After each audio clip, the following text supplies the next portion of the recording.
यहाँ मेरे महाकाली रूप का रहस्य ज्ञात करने के लिए एकत्रित हुए हो ना? तो सुनो, अब मैं तुम्हें अपने महाविद्या रूप और मेरे उस रूप में महादेव कौन से रूप में होते हैं ये बताती हूँ।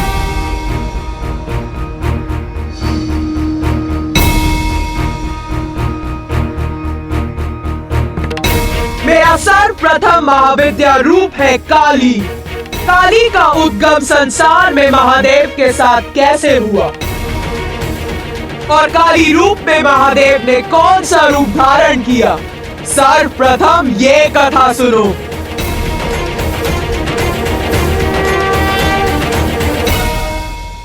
प्रलय के उपरांत संसार नष्ट हो जाता है, कुछ शेष नहीं रहता।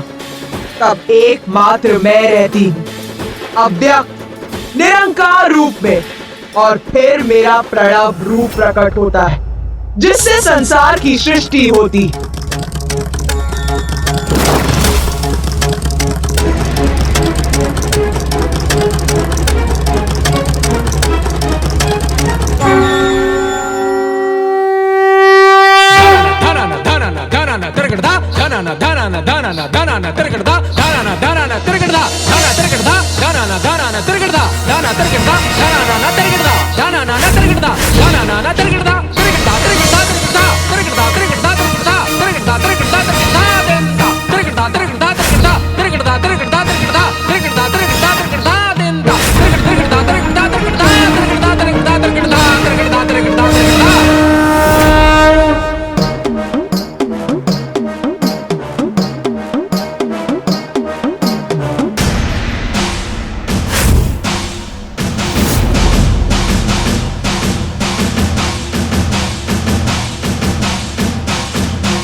देवी पार्वती आप एक ही तत्व हैं। समय आने पर देवी लक्ष्मी नारायण की पत्नी बनेंगी और देवी पार्वती महादेव की अर्धांगिनी। महादेव और देवी सरस्वती आप दोनों एक तत्व हैं। उचित समय आने पर देवी सरस्वती ब्रह्मदेव की पत्नी बनेंगी। आप सभी को अपने दायित्व, शक्ति और कार्य ज्ञात होंगे।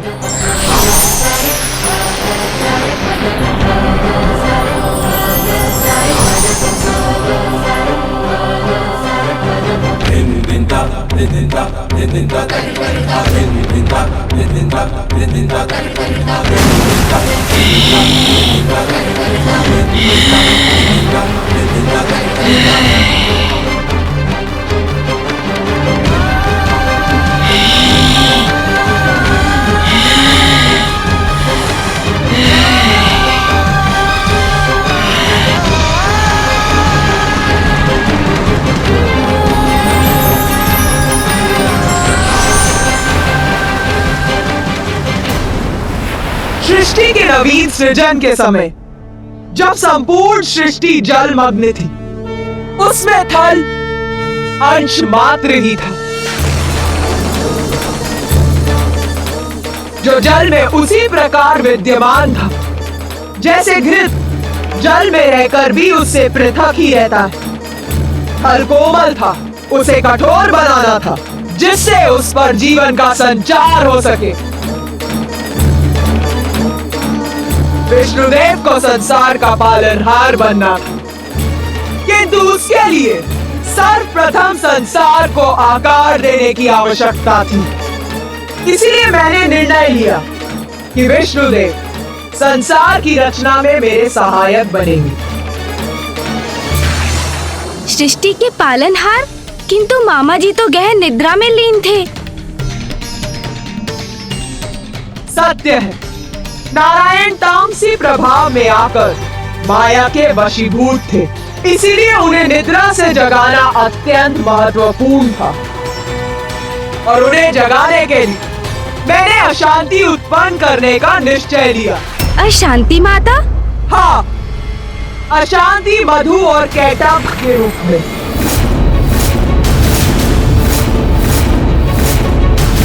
मधु और कैटब माँ, ये कौन थे? दो असुर जिन्हें मैंने अपनी माया स्वरूप देवी महामाया का रूप धारण कर उत्पन्न किया।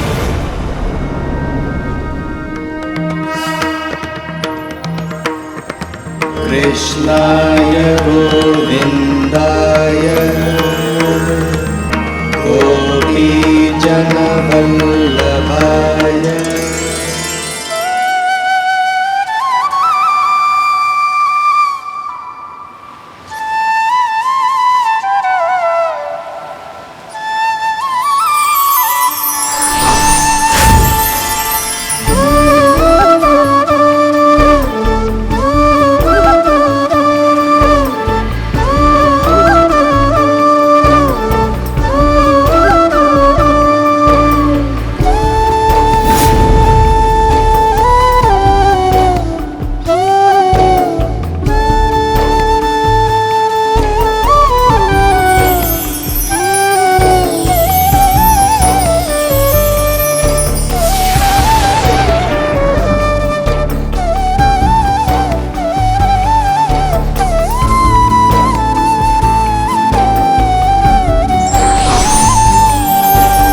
उनके उत्पन्न होने पर मैंने उनमें प्राण का संचार कर उन्हें जीवन प्रदान किया।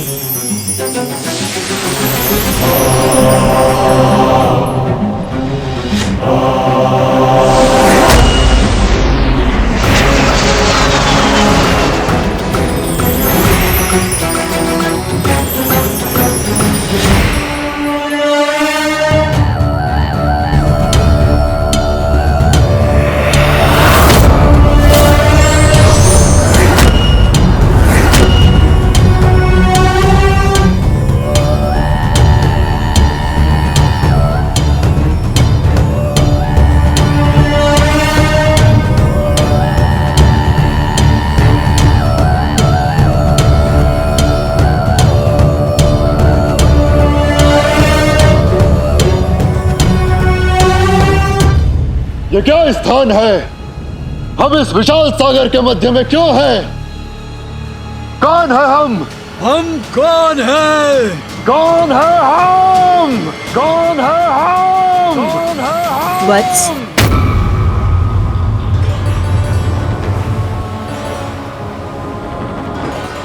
तुम दोनों हो मधु और कैटब।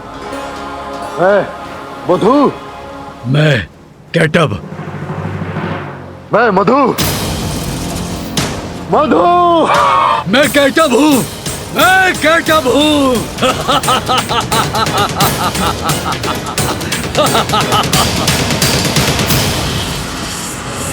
किंतु तुम कौन हो देवी? मैं हूँ महामाया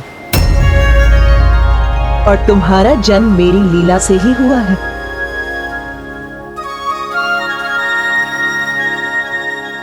प्रणाम माता।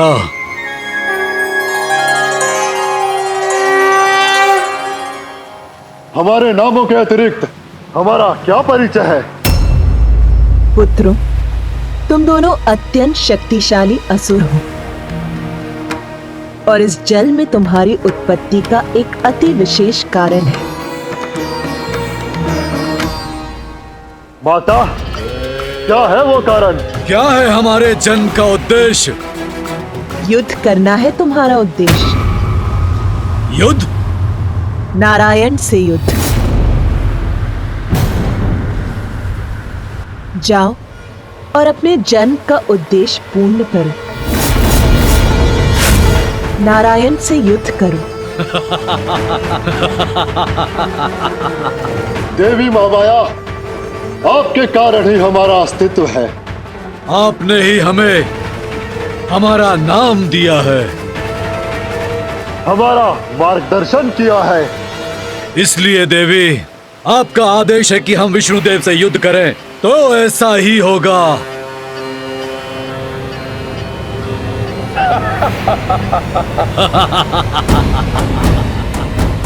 प्रणाम माता।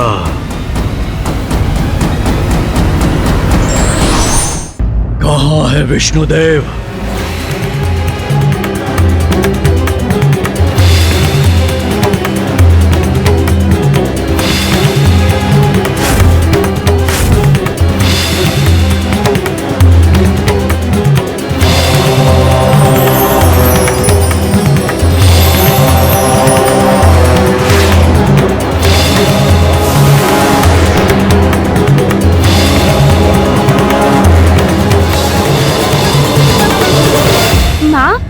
मधु और कैटब को मामा जी के साथ युद्ध करने का आदेश दे दिया।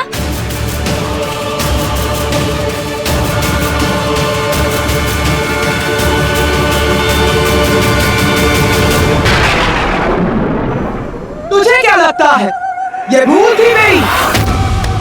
जब से मैं आई हूँ प्रश्नों की झड़ी लगा रखी है। मैं तेरे प्रश्नों का उत्तर दे रही हूँ क्योंकि तू मेरा रहस्य जानने के लिए इच्छुक है कि तू मेरी ही लीला पर प्रश्न उठा रहा है। हाँ, भेजा मैंने उन दो असुरों को नारायण से युद्ध करने के लिए।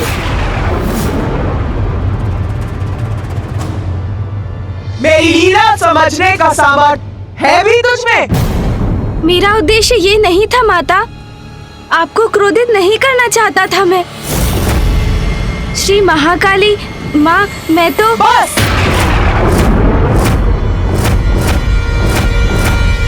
अब और कुछ नहीं। कौन होते हो तुम सभी मुझसे प्रश्न पे प्रश्न पूछने वाले? पराशक्ति हूँ मैं। बहुत हुई मेरी लीला की कथा। अब ना तो मुझे कुछ सुनना है और ना ही कुछ कहना।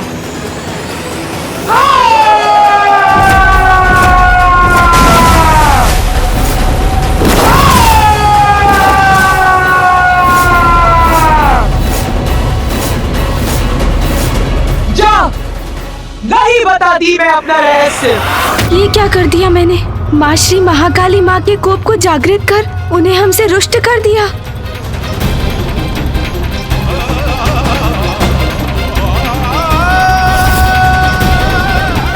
माता से और प्रश्न करना कदाचित उनकी क्रोधाग्नि को और भड़का देगा।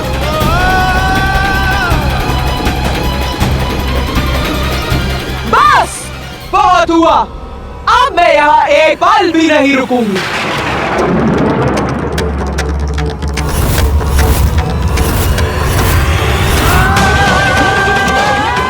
माता जा रही है यहाँ से। ओम जयंती मंगला काली भद्रकाली कपालिनी दुर्गा क्षमा शिवा धात्री स्वाहा स्वधा नमोस्तुते। ओम जयंती मंगला काली भद्रकाली कपालिनी दुर्गा क्षमा शिवा धात्री स्वाहा स्वधा नमोस्तुते। ओम जयंती मंगला काली भद्रकाली कपालिनी दुर्गा क्षमा शिवा धात्री स्वाहा स्वधा नमोस्तुते। ओम जयंती मंगला काली भद्रकाली कपालिनी दुर्गा क्षमा शिवा धात्री स्वाहा स्वधा नमोस्तुते। गणेश जी की स्तुति से माता श्री महाकाली का क्रोध शांत हो रहा।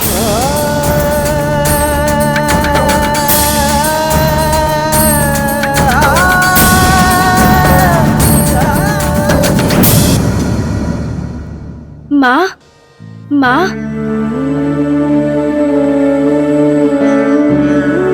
मुझे क्षमा कीजिए माँ।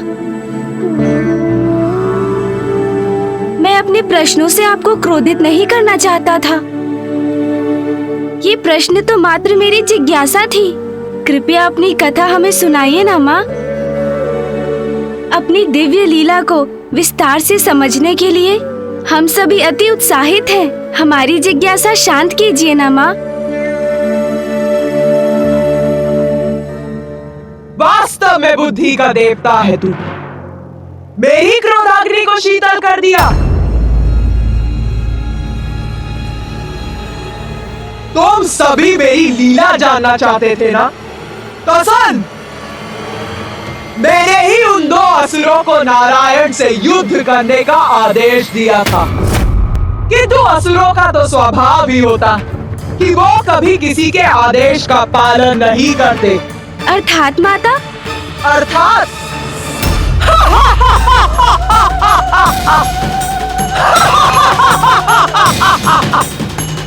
नारायण तक पहुंचने से पूर्व मधु और कैटब की कुदृष्टि ब्रह्मदेव पर पड़ गई।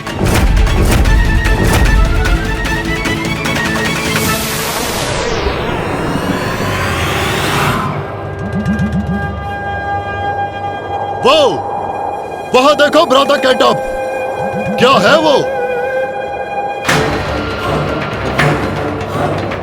उचित है मधु, देखता हूँ, अभी देखता हूँ।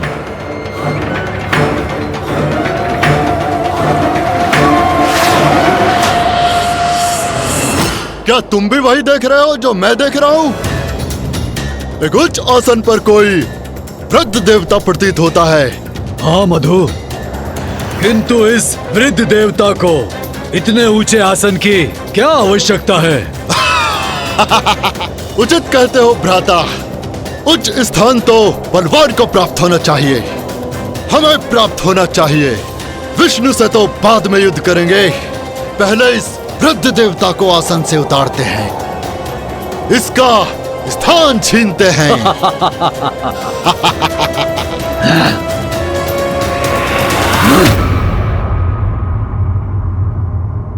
हे वृद्ध देवता, सुनो! हे, सुनो!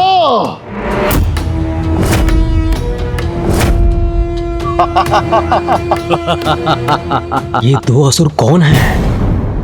इस दुर्बल प्रतीत होने वाले वृद्ध देवता को तो हम बड़ी आसानी से कमल सिंहासन से गिरा सकते हैं। हाँ, सर्वप्रथम इससे मुक्ति पाएंगे हम, फिर उस विष्णु को नष्ट करेंगे, फिर इस संपूर्ण सागर के अधिपति बनेंगे हम। ये कुरूप असुर मेरे इतने निकट, इन्हें देखकर ही इनसे घृणा हो रही है मुझे। हे वृद्ध देवता, यहाँ एकाकी बैठकर क्या कर रहे हो? मैं वृद्ध नहीं हूँ। मेरे ये श्वेत केश मेरे ज्ञान के प्रतीक हैं और ये मेरा स्थान है। मुझे जहाँ होना चाहिए मैं वहीं हूँ। नहीं, ये स्थान तुम्हारे लिए उपयुक्त नहीं है। तुम्हें इस ऊंचे आसन की कोई आवश्यकता नहीं। इसके योग्य नहीं हो तुम। चलो उतरो यहाँ से। तुम दोनों यहाँ कर ये उपद्रव क्यों कर रहे हो? मैं शांति प्रिय हूँ। तुम्हें मेरे स्थान से मुझे हटाकर क्या प्राप्त होने वाला है? क्या प्राप्त होगा हमें? बस अब और प्रश्न उत्तर न आए। दूसरों को सताने में ही आनंद है, इतना भी नहीं समझते। इसलिए जैसा कहा जाए वैसा करो, अन्यथा शांति प्रिय देवता तुम्हारे जीवन को अशांति से भर देंगे हम।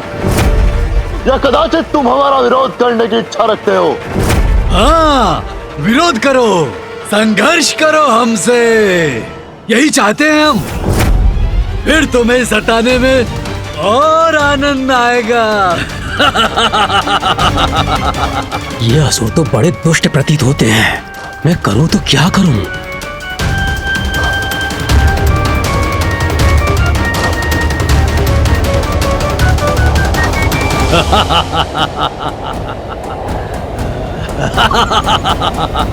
प्रतीत होता है ये उद्दंड असुर थमने वाले नहीं। उतरो नीचे इस आसन से, अन्यथा हम बलपूर्वक गिरा देंगे तुम्हें। इसके योग्य नहीं हो तुम। चलो उतरो यहाँ से।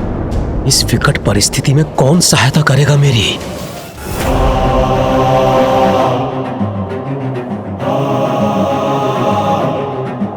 नारायण से सहायता की गुहार करता हूं। नारायण, नारायण, निद्रा त्यागिए, उठिए नारायण, नारायण, मेरी सहायता कीजिए। नारायण, विष्णु को निद्रा से जगाने में क्या लाभ? सर्वप्रथम हम तुमको यहाँ से हटाएंगे, फिर तुम्हारे आसन पर स्थित होकर नारायण को सताएंगे, युद्ध करेंगे, विष्णु को भी पराजित कर देंगे हम।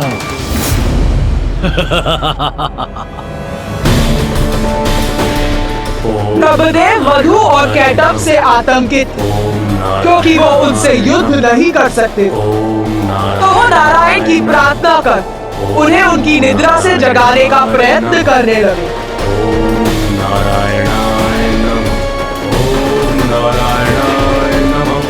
ओम नारायणाय नमः। ओम नारायणाय नमः। ओम नारायणाय नमः। ओम नारायणाय नमः। ओम नारायणाय नमः।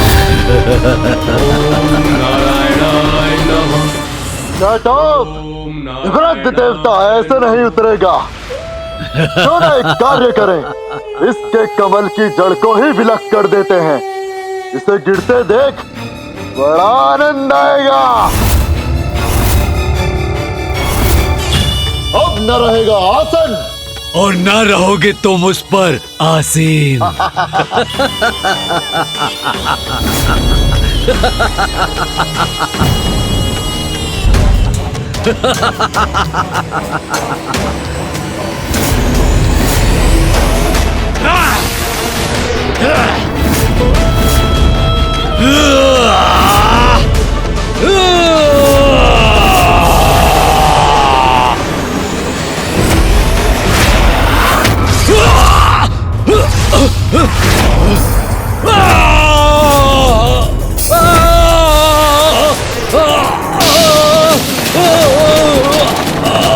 ये क्या हो रहा है?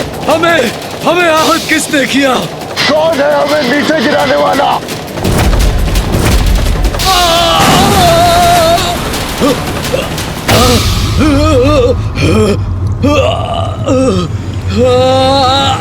हमें चुनौती देने का दुस्साहस किसने किया? किसने अपनी मृत्यु को आमंत्रित किया? मैं नारायण।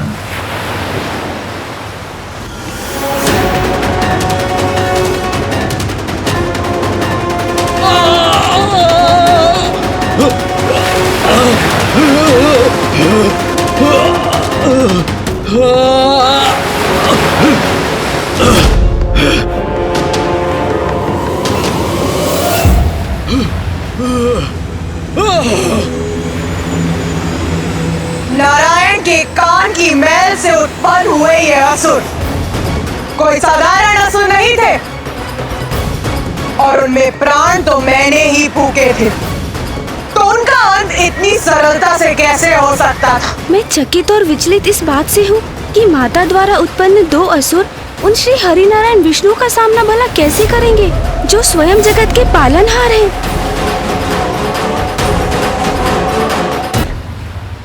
ब्रह्मदेव पर आक्रमण कर उन्हें आतंकित करने का दुस्साहस कैसे किया तुम दोनों ने?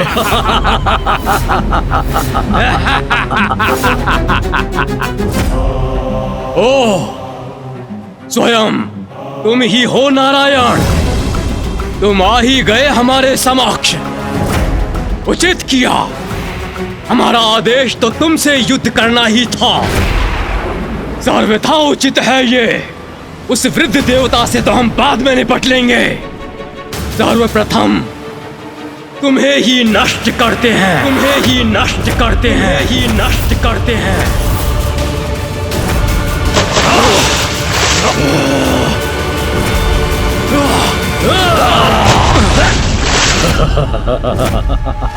विष्णु, अब हम पर वार करने का दंड देंगे तुम्हें। अब तुम नहीं, मात्र तुम्हारे अवशेष शेष रहेंगे।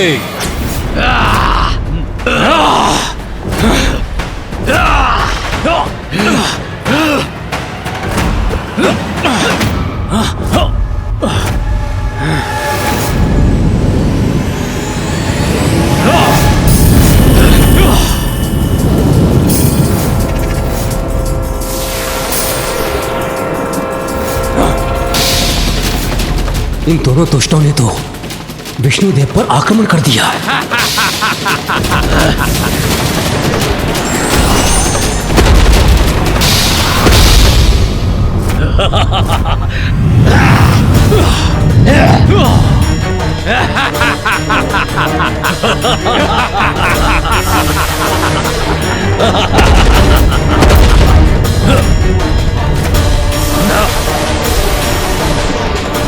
भ्राता कैटब, विष्णु ने तो हमारी ऊर्जा हम पर ही लौटा दी। हाँ भ्राता मधु, हट जाओ अपने मार्ग से, अपनी रक्षा करो।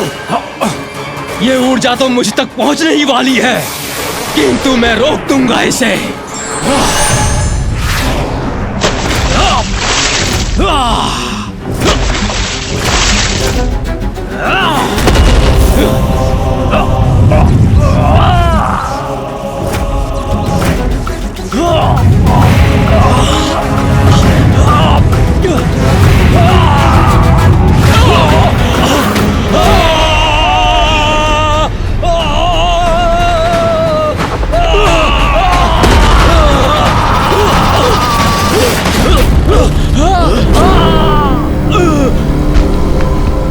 जो उचित था वही हुआ। ये दोनों दुष्ट असुर नष्ट हो गए। धन्यवाद नारायण। इन असुरों के साथ इनके आतंक का भी अंत हुआ। अब ब्रह्मदेव पुनः ध्यान मग्न हो सकते हैं।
ये कैसे संभव है?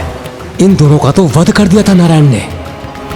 पुनर्जीवित हो गए ये, तो मैं पुनः इन्हें नष्ट करूंगा।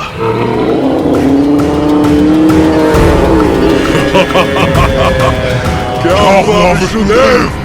हमें पुनर्जीवित देखकर शक्ति में आ गए। अब हम तुम्हारा अंत करेंगे। किंतु कैसा प्रहार करूं जिससे ये पुनः जीवित ना हो सके? करो गुरु, हमारे अंत के उपाय का विचार अवश्य करो। हम पर वार भी करो, किंतु हमारा अंत कदापि नहीं कर सकोगे तुम विष्णुदेव।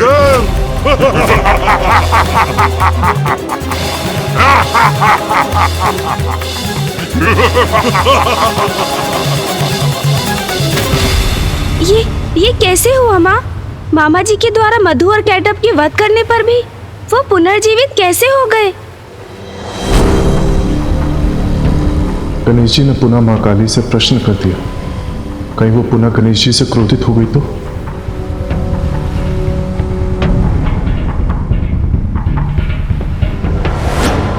मैल तो आखिर मैल ही होती है, कितनी बार भी हटा दो पुनः एकत्रित हो ही जाती है।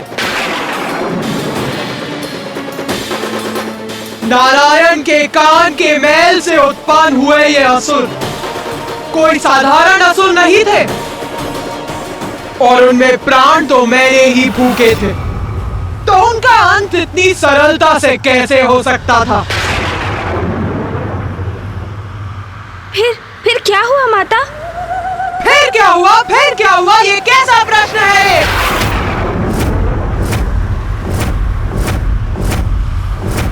फिर वही हुआ जिसके लिए मैंने उन्हें उत्पन्न किया था, जिसके लिए मैंने उन्हें प्राण दिए थे।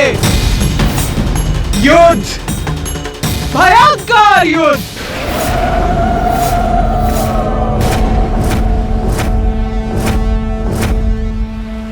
युद्ध हुआ उन दोनों असुरों और मामा श्री हरि नारायण के मध्य।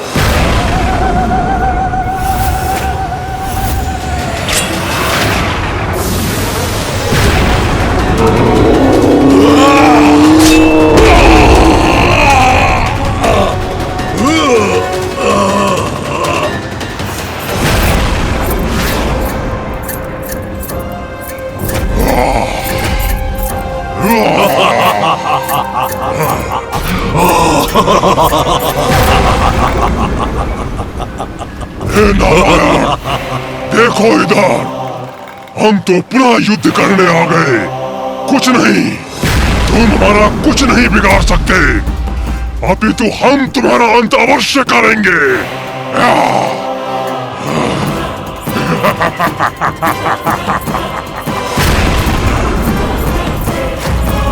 इन दोनों विकराल असुरों से नारायण कैसे पार पाएंगे? अग्नि प्रहार!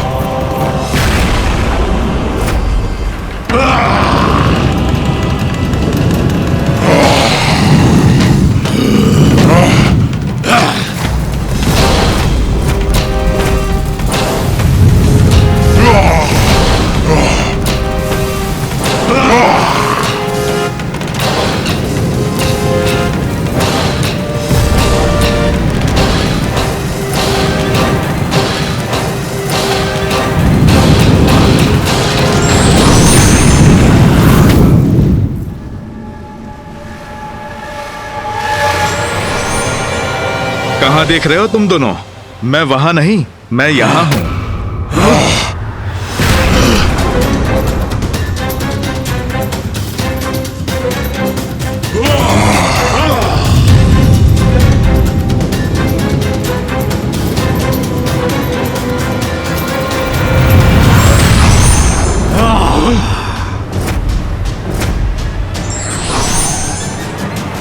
वहां नहीं, यहां।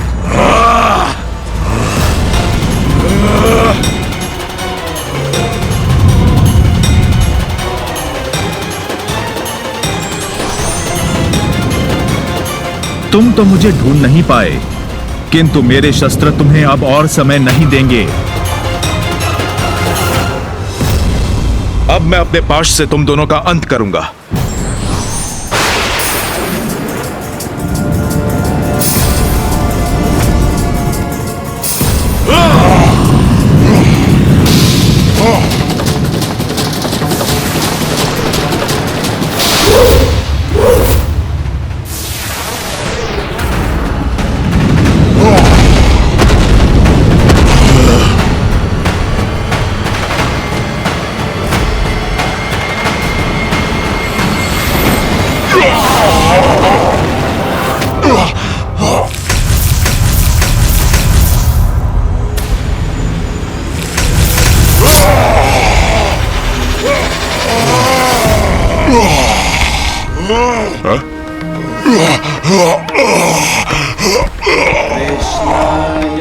इस बार नारायण के प्रहार ने इतना कष्ट पहुंचाया है इन असुरों को कि कदाचित ये पुनः जीवित नहीं हो सकेंगे। तुम्हारी दुष्टता का ऐसा ही अंत होना था।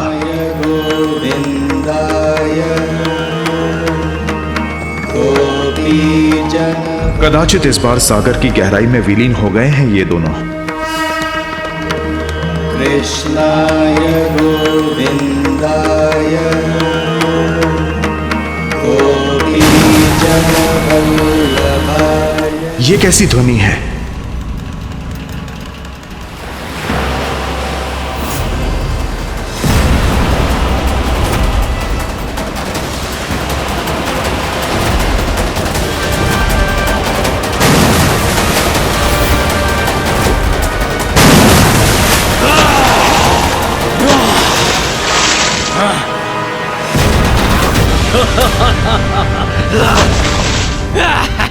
कहां जा रहे हो विष्णु?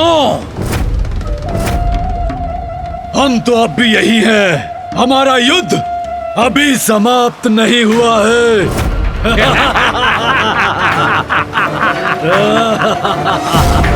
ये दोनों पुनः जीवित कैसे हो रहे हैं? क्या सोचा था तुमने? अंत हो गया हमारा। तुम हमें नष्ट नहीं कर सकोगे। किंतु अब हम करेंगे तुम्हारा अंत।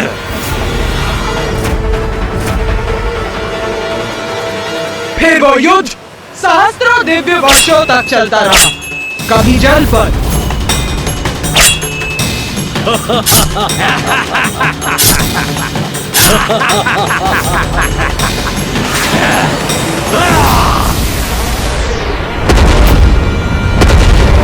विष्णुदेव, लो अब संभालो हमारा प्रहार।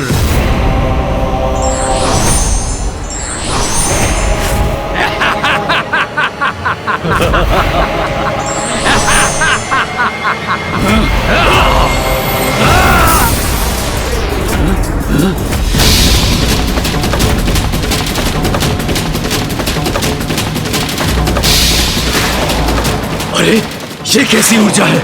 इससे भी अपना बचाव करना होगा हमें।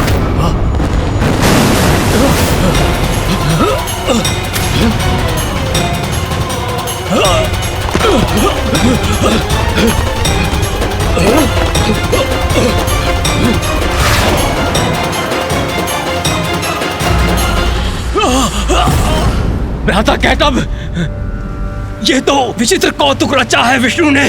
हाँ भ्राता मधु, जल को हिम में परिवर्तित कर दिया। इसका क्या कारण है? कारण अभी ज्ञात करना होगा। हाँ, विष्णु से ही पूछ लेते हैं। ये क्या किया तुमने विष्णुदेव? जल को ही हिम बना दिया। हिम से वध करोगे हमारा? हिम से जड़ कर दूंगा तुम दोनों को। हिम से जड़ कर देगा हमें भ्राता कैटब? हाँ भ्राता मधु, ये तो छल है इसका। इससे हमें अपनी रक्षा करनी ही होगी। अब ये क्या करने वाला है?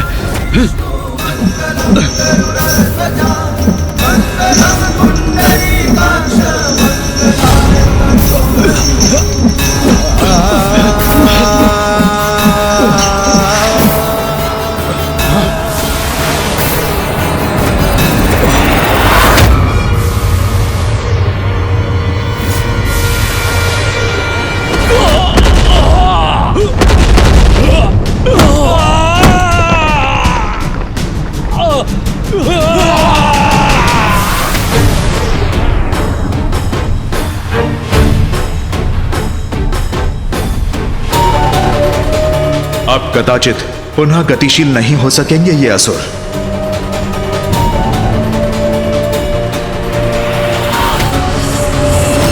अंततः इन असुरों का अंत हो ही गया। और फिर कभी वो युद्ध स्थल पर पहुंच गया, जल के नीचे, किंतु युद्ध निरंतर चलता ही रहा।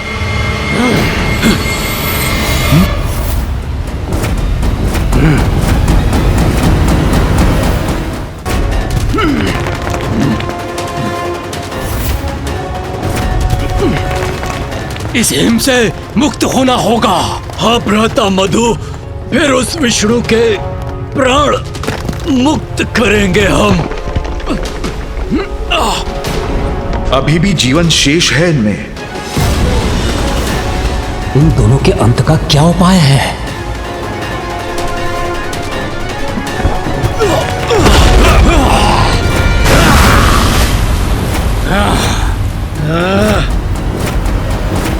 उत्तम क्रीड़ा थी ये विष्णुदेव, हमें आनंद आया। किंतु ये क्रीड़ा तो तुम्हारे अंत के साथ ही समाप्त होगी।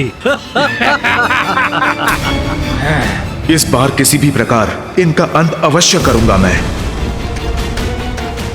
विष्णुदेव, अभी तक तो इस वृद्ध ब्रह्मदेव के सिंहासन पर हमारी दृष्टि थी, किंतु अब हमें तुम्हारा आसन भी मोहित कर रहा है। ये अनेक शीश वाला जीव जिस पर स्थित होकर तुम हम पर वार कर रहे हो, तुम्हें पराजित कर मैं तुम्हारे इस आसन पर अवश्य स्थित होऊंगा। और मेरा भ्राता कैटभ इस वृद्ध ब्रह्मदेव के आसन पर।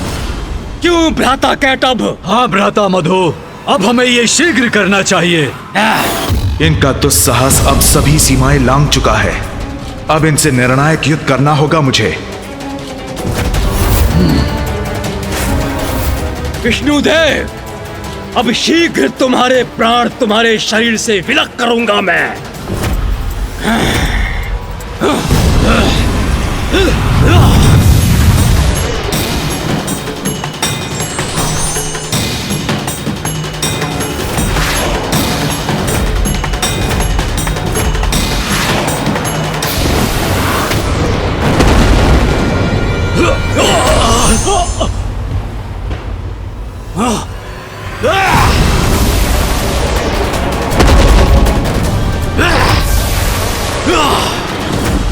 ए विष्णु के आसन, अपने शीश झुकाओ हमारे समक्ष।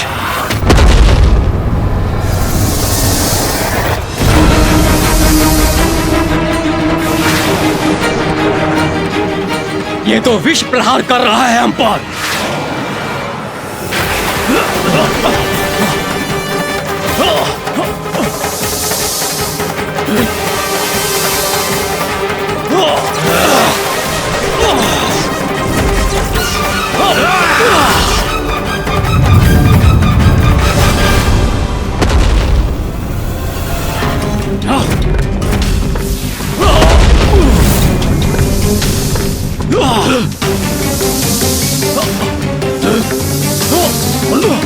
इतने प्रचंड प्रहारों के पश्चात भी ये दोनों जीवित कैसे हैं?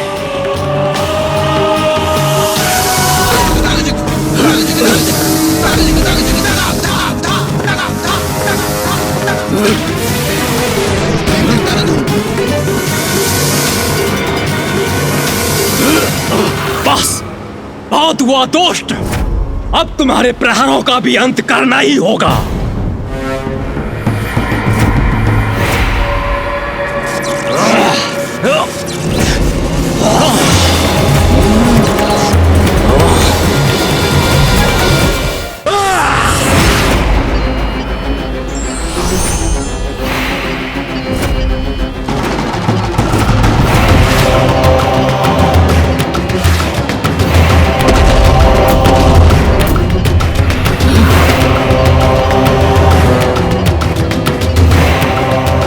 इसी प्रकार नारायण और मधु और कैटभ के मध्य भयंकर युद्ध चलता रहा। नारायण ने उन दोनों असुरों का सहस्त्र बार वध किया और उतनी ही बार वो न केवल पुनर्जीवित हुए, अपितु और शक्तिशाली और विशाल, गतिशील और दुष्टता से परिपूर्ण होकर पुनः युद्ध करने पहुंच गए।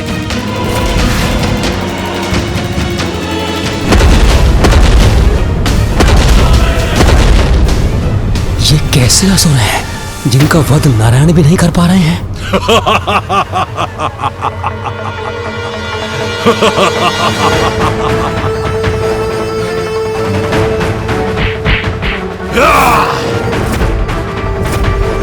बस बहुत हो गया। माता का आदेश था कि तुमसे युद्ध करना है।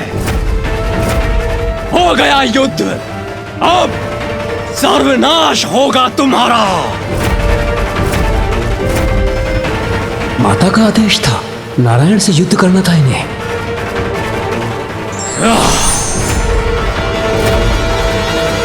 फिर क्या हुआ माता?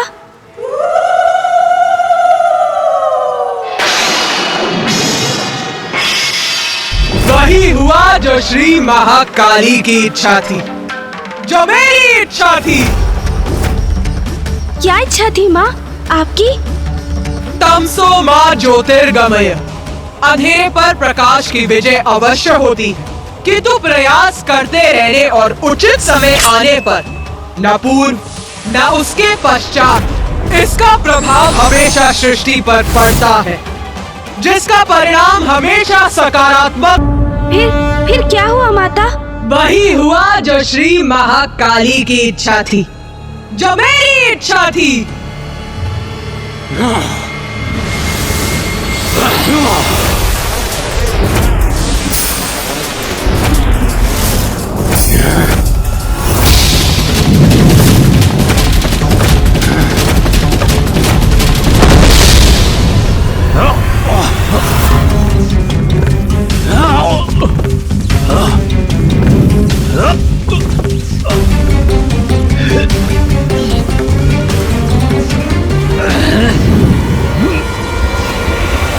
युद्ध तो और भी भयंकर होता जा रहा है और नारायण क्लांत हो रहे हैं। मुझे समझ में नहीं आ रहा है कि इन असुरों का अंत क्यों नहीं हो रहा है।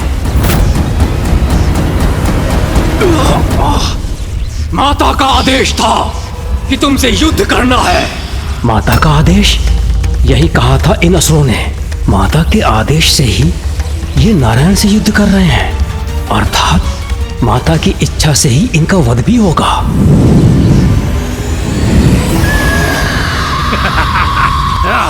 उसी एक पल में अचानक से ब्रह्मदेव के ज्ञान चक्षु खुल गए और वो समझ गए कि जो भी हो रहा है मेरी ही इच्छा से हो रहा है। इस घटनाक्रम के स्रोत में मैं ही हूँ।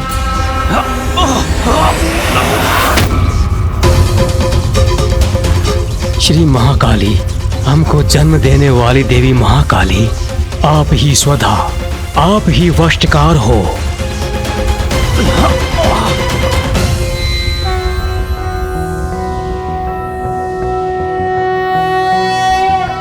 त्वं स्वाहा त्वं स्वधा त्वं हि वषट्कारः स्वरात्मिका सुधा त्वं क्षरे नित्ये त्रिधा मात्रात्मिका स्थिता अर्धमात्रा स्थिता नित्यायानुच्चार्या विशेषतः त्वमेव संध्या सावित्री त्वं देवी जननी परा त्वयेतत् धार्यते विश्वं त्वयेतत् सृज्यते जगत् त्वयेतत् पाल्यते देवी त्वमत्स्यन्ते च सर्वदा विसृष्टो सृष्टिरूपा त्वं स्थितिरूपा च पालने तथा संहतिरूपान्ते जगतोऽस्य जगन्मये महाविद्या महामाया महामेधा महास्मृतिर् महामोहा च भवति महादेवी महासुरी प्रकृतिस्त्वं च सर्वस्य गुणत्रयविभाविनी कालरात्रिर्महारात्रिर्मोहरात्रिश्च दारुणा त्वं श्रीस्त्वमीश्वरी त्वं ह्रीस्त्वं बुद्धिर्बोधलक्षणा लज्जा पुष्टिस्तथा तुष्टिस्त्वं शान्तिक्षान्तिरेव च खड्गिनी शूलिनी घोरा गदिनी चक्रिणी तथा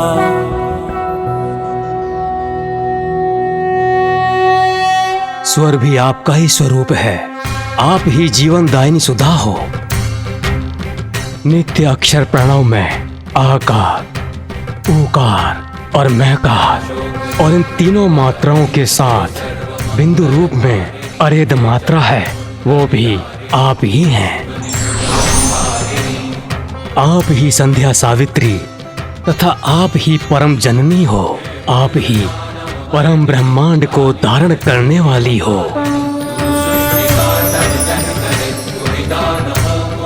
और आप से ही इस जगत की सृष्टि होती है। आप से ही इसका पालन होता है और कल्प के अंत में आप ही सबको ग्रास बनाकर प्रलय लाती हैं। जगत की उत्पत्ति के समय आप सृष्टि रूपा हो, पालन के समय आप स्थिति रूपा हो और प्रलय के समय संहार रूपा भी आप ही हो।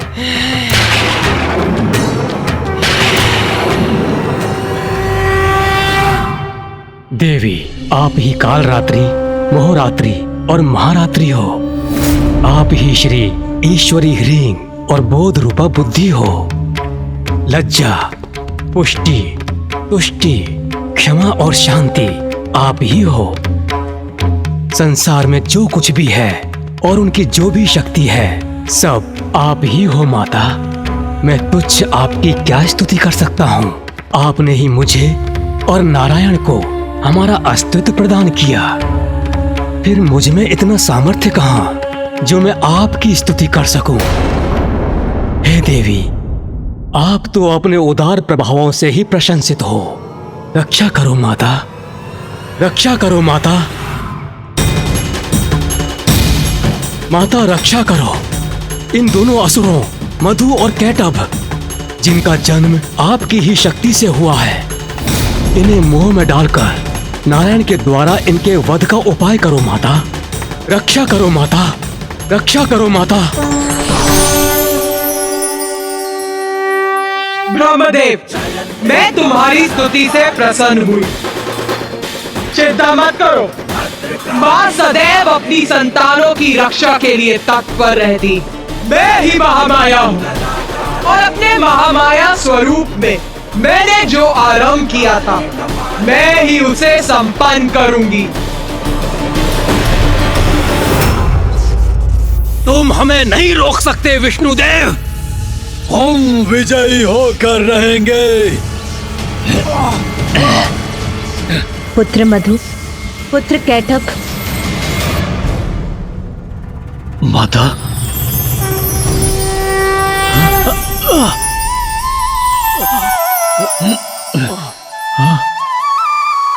देवी महामाया? देवी महामाया ही इन असुरों का कोई उपाय करेंगी। देवी महामाया क्या इन असुरों को रोक सकेंगी? देवी महामाया की माया से अवश्य भ्रमित होंगे ये दोनों।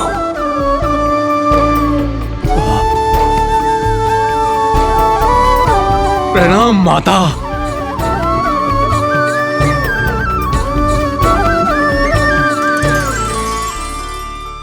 माता, आपकी आज्ञा का पालन कर रहे हैं हम। विष्णुदेव से युद्ध कर रहे हैं और विजय की ओर अग्रसर हैं। पुत्रों, इसमें कोई संदेह नहीं कि तुम दोनों बड़ी तत्परता और कुशलता से युद्ध कर रहे हो। किंतु युद्ध में विरोधी योद्धा का सम्मान भी एक योद्धा का धर्म होता है। विरोधी अर्थात अपने शत्रु का सम्मान। जो हमसे युद्ध कर रहा है, हम उसका सम्मान करें, ये तो हमारी प्रवृत्ति नहीं। पुत्रों, इसमें कोई संदेह नहीं कि नारायण इतनी कुशलता से तुम्हारा सामना कर रहे हैं। इसीलिए उनके सम्मान स्वरूप और युद्ध के पूर्व उन्हें एक वरदान दो। इसी में तुम्हारी महानता है। वरदान माता? हम अपने शत्रु को वरदान दें? हाँ पुत्रों, तुम दोनों अपनी अपार शक्ति प्रमाणित कर चुके हो।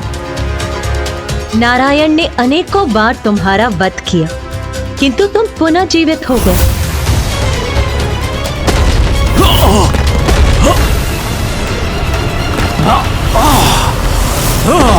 इसलिए उन्हें वरदान देने से तुम्हारी शक्ति क्षीण नहीं पड़ेगी, किंतु तुम ये सिद्ध करोगे कि शक्तिशाली होने के साथ साथ तुम कितने उदार भी हो, और उदारता तो महानता का ही लक्षण है। जैसी आपकी आज्ञा माता।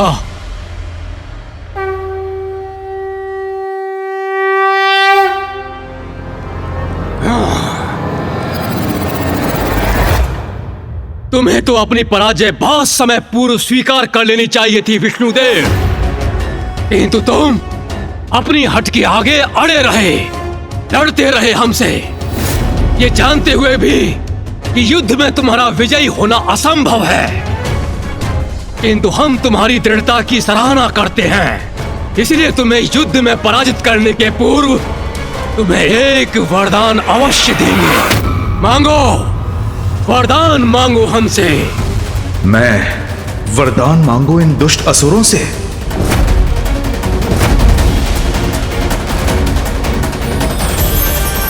मैं समझ गया, ये आपकी ही लीला है देवी।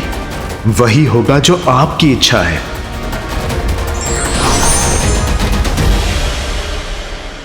इतना क्या विचार कर रहे हो विष्णुदेव? शीघ्रता करो, वरदान मांगो हमसे। ठीक है, यदि तुम मुझे वरदान देना ही चाहते हो तो मुझे वरदान दो कि तुम दोनों का अंत मेरे ही हाथों हो।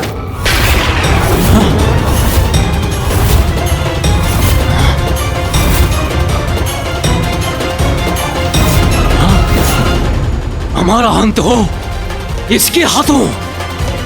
हम तो इसका अंत करेंगे, फिर ये हमारा अंत कैसे कर सकता है? भ्राता कैटअप, ये कैसा वरदान मांग लिया विष्णु ने?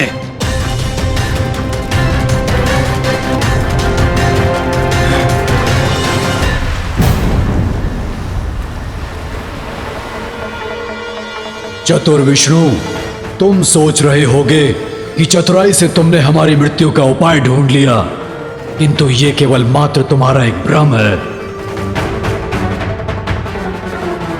किंतु हम तुम्हें वरदान अवश्य देंगे कि हमारी मृत्यु तुम्हारे ही हाथों हो।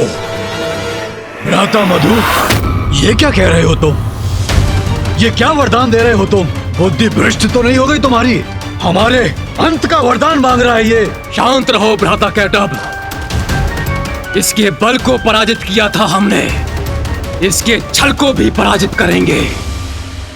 वरदान अवश्य देंगे इसे, किंतु उसका कोई लाभ नहीं होगा। विष्णुदेव, वचन दिया है तुम्हें, इसीलिए वरदान भी अवश्य देना ही होगा, किंतु एक अवस्था में ही ऐसा हो सकेगा।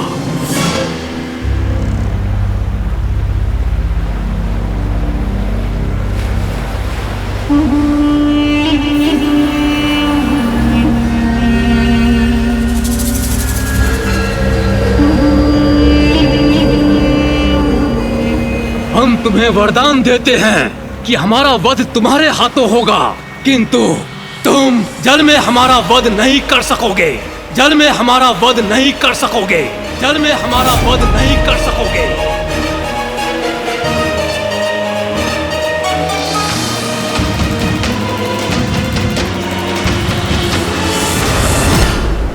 यहाँ तो सर्वत्र जल ही जल है, फिर इन दोनों का वध कहाँ करेंगे वो?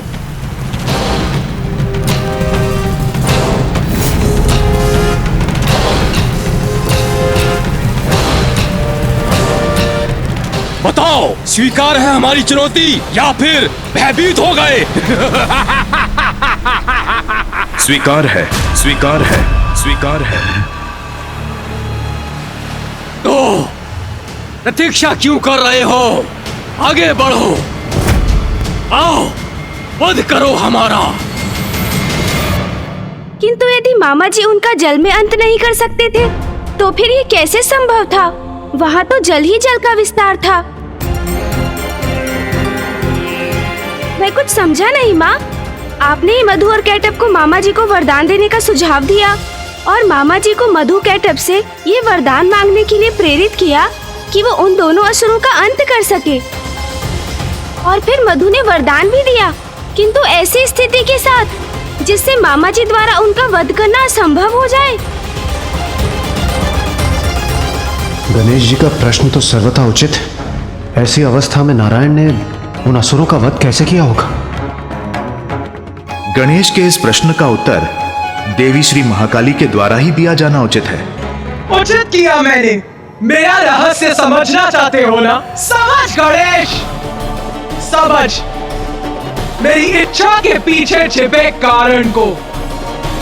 यही मेरी लीला है और यही मेरी माया। माता की लीला का रहस्य तो मुझे अभी भी ज्ञात नहीं हुआ। यही तो है देवी महाकाली की लीला, जिसका रहस्य समझना सरल नहीं। उनके संकेत से ही मुझे सफलता का उपाय प्राप्त हुआ। इतना स्तंभित क्यों खड़े हो नारायण? क्या हुआ? हमारी दान वीरता से स्तब्ध हो क्या? अरे तुमने वरदान मांगा और हमने दे दिया, तो आओ अब युद्ध करो। करूंगा, अवश्य करूंगा युद्ध तुमसे, और वध भी करूंगा तुम्हारा। आओ वध करो हमारा, किंतु वहीं जहां थल जल में डूबा ना हो। सर्वप्रथम ढूंढो वो स्थान और तब अंत करो हमारा।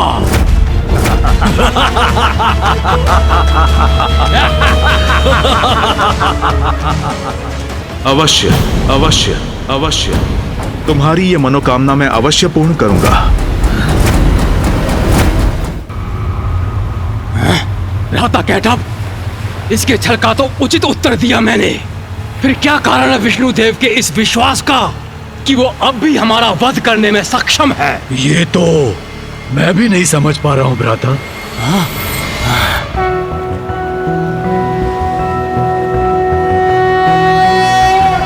शांताकारं भुजगशयनं पद्मनाभं सुरेशं विश्वाकारं गगनसदृशं मेघवर्णं शुभांगं लक्ष्मीकान्तं कमलनयनं योगिरध्यानगम्यं वन्दे विष्णुं भवभयहरं सर्वलोकैकनाथम्।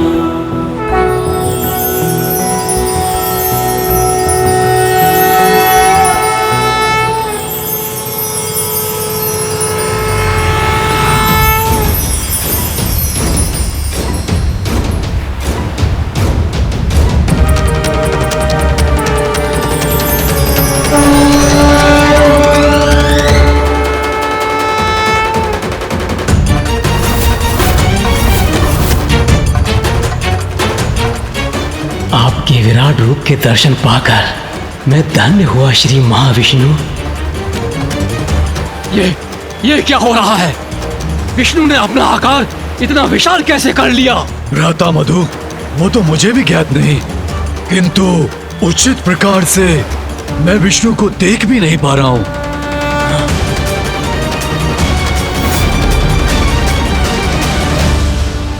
हमारा वध असंभव है, किंतु फिर भी मुझे भय का आभास क्यों हो रहा है? भ्राता मधु, भयभीत तो मैं भी हो रहा हूँ। कदाचित इसका कारण विष्णु का ये विकराल रूप है। अपने भय को मिटाना होगा हमें, तभी विजयी हो सकेंगे हम।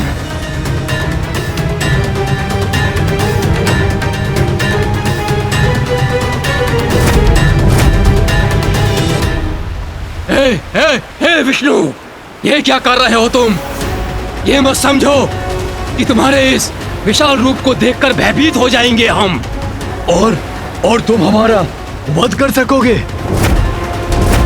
स्मरण रहे, स्वीकार किया था तुमने, जल में हमारा वध नहीं करोगे तुम, इसलिए तुम हमारा वध नहीं कर सकते। हाँ, क्योंकि यहाँ तो सर्वत्र जल ही जल है, और यदि आप अपने विशाल आकार से हमें भयभीत करना चाहते हो तो मत भूलो, हम भी विशाल आकार ले सकते हैं।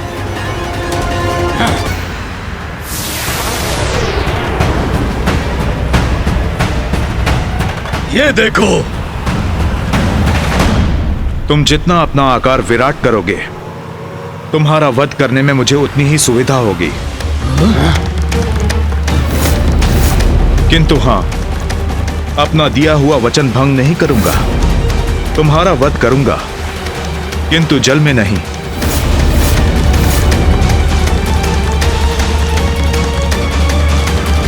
भ्राता कैटअप, हमारे विशाल होने से इसे सुविधा होगी।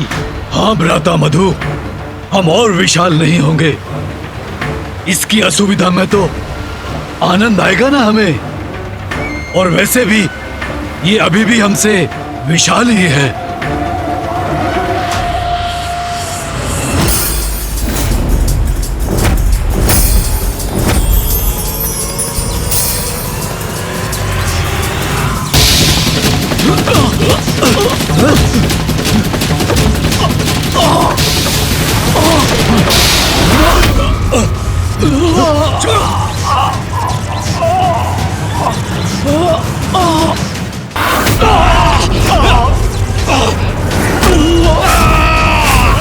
तुमने अपनी ओर क्यों खींच लिया हमें? दूर से युद्ध करो हमसे।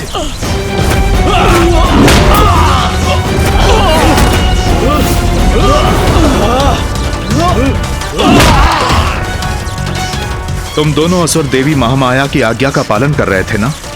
तो लो, मैं अब देवी महाकाली की आज्ञा का पालन करूंगा। तुम्हारा वध तो करूंगा, किंतु जल में नहीं।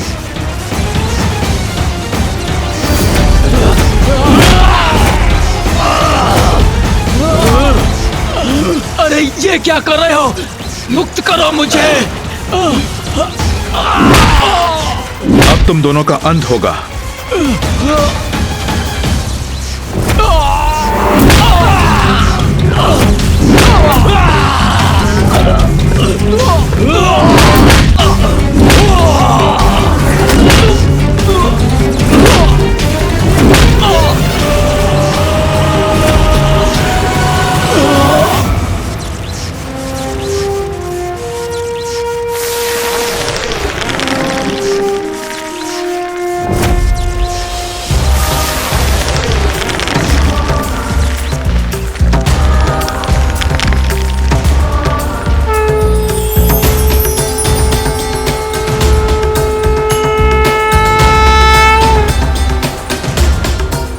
इन असुरों के साथ इनके आतंक का अंत करने के लिए आपको कोटि कोटि धन्यवाद नारायण। माता, आपने ही मधु और कैटअप को उत्पन्न किया। जब उनका अंत ही होना था तो आपने उन्हें जीवन दिया ही क्यों?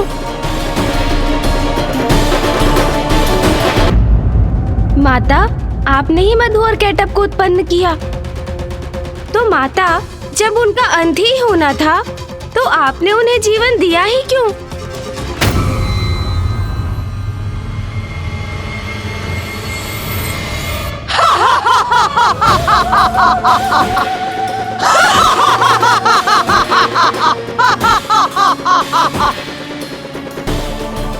माता श्री महाकाली का यह ठास तो भयभीत करने वाला है। तेरे इस प्रश्न का तो एक ही उत्तर है रे।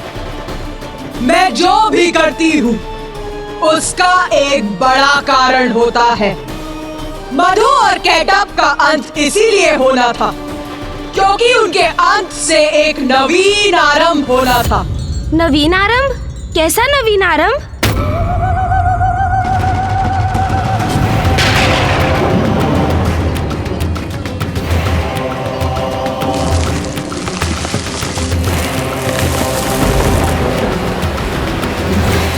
हाँ रे, नवीन आरंभ। क्योंकि मधु और कैटअप के खंडित शरीरों की मोधनी एक साथ आने से जल पर चलायमान थल के अंश को कठोरता प्राप्त हुई और ये था आरंभ पृथ्वी का।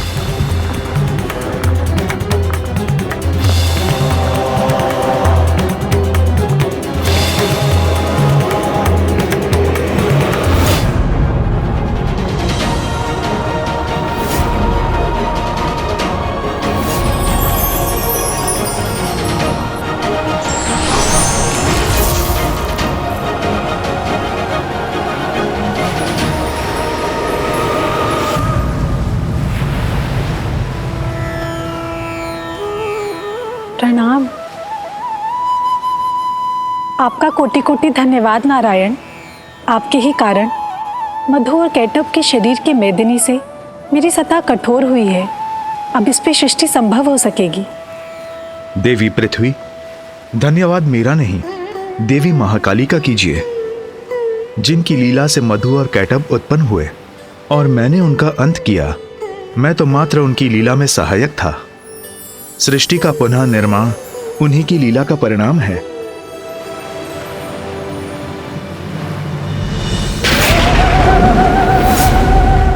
जय श्री महाकाली।